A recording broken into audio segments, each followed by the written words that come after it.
La suite du Grand Live, on continue de parler du coronavirus et de son impact économique. Regardez comment se portent les marchés financiers ce soir. De nouveau, c'est le plongeon pour la bourse de New York, de Paris aujourd'hui, parce que cette épidémie évidemment continue de se propager, que les nouvelles ne sont pas bonnes pour l'économie déjà, notamment pour le secteur aérien. Tel Aviv aussi est en baisse. Seul Tokyo ce matin redressait un petit peu la tête, mais c'était parce qu'hier, les bourses l'avaient entraîné dans un vent, disons, plus calme. Mais ce n'est plus le cas ce soir parce qu'on parle évidemment de plus en plus de mesures de repli sur soi pour les pays et donc de l'économie. On va en parler avec notre invité Tal Reshef. Bonsoir. Bonsoir. Vous êtes expert israélien des relations économiques entre Israël et l'Asie et principalement la Chine, puisque la Chine, on le sait, est un client important pour le marché israélien.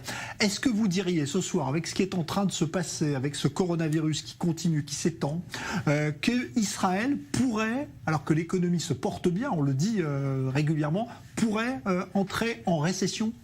Oui, le risque est significant et même énorme. Pour l'instant, les choses marchent plus ou moins bien parce que on ne dépend pas uniquement de la Chine. La Chine est un partenaire très important de l'économie israélienne et de beaucoup de points de vue, mais les deux plus grands sont l'Union européenne et les États-Unis.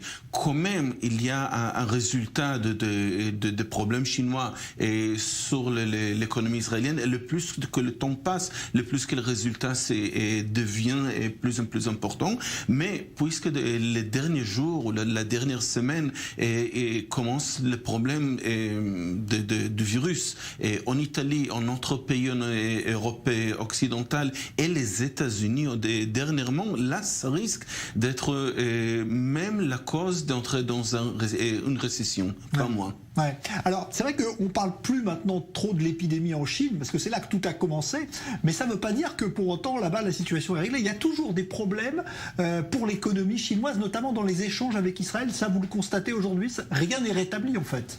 Oui, il y a plusieurs choses. D'abord, il y a le tourisme, qui n'existe plus depuis que ça a commencé, ça c'est clair. Et d'autres, il y a la production chinoise qui est arrêtée, et même s'il y a une reprise dans certains côtés de pays, il suffit qu'il y ait toujours des problèmes dans d'autres pays, parties de la Chine, pour que la chaîne de la production ne marche pas entièrement. Et la dernière chose qui est très, très importante, ce sont les investissements. Et puisque la Chine entre maintenant en crise, les Chinois ne cherchent pas à sortir de l'argent de leur pays. Donc les investissements venant de la Chine ont arrêté pour l'instant, jusqu'au moment de la reprise qui n'est pas dans l'horizon pour l'instant. Quels sont les secteurs en Israël justement qui ont besoin de cet argent venu de Chine? On sait que les Chinois investissent beaucoup dans le high-tech. Par exemple, c'est principalement ce secteur en Israël qui est touché? Oui. Sur le high-tech et surtout les compagnies et start-up, et très principalement, et les technologies des médicaments, des télécommunications et d'autres choses de ce genre-là. Et ils ont besoin de l'investissement de Chine. Et la Chine est en cours de devenir l'origine la plus importante des investissements dans la technologie israélienne dernièrement. Et ils n'ont pas toujours arrivé à ça, mais ils sont très près à ce point-là. Alors on sait qu'Israël a noué des relations très fortes avec la Chine ces derniers temps. Ça n'a pas toujours plu d'ailleurs aux Américains. Est-ce qu'il faudra beaucoup de temps, à votre avis, pour retrouver une situation à peu près normale dans les relations économiques entre les deux pays, pour dire que cette crise est terminée? Combien de temps ça peut prendre? Est-ce qu'on peut le dire déjà? Je crois que la crise qui était dans les relations, si on parle entre Israël et Chine, il y avait des problèmes dans le début des années 2000, pardon.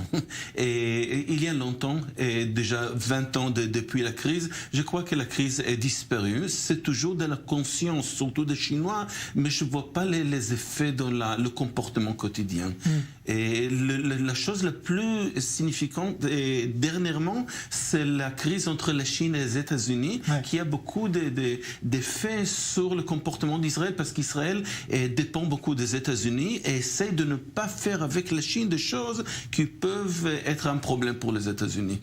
Alors on a dit le tourisme est très touché, parce qu'effectivement en Israël il y avait beaucoup de Chinois qui venaient, de touristes chinois, mais il y a aussi beaucoup d'Israéliens qui vont en Asie.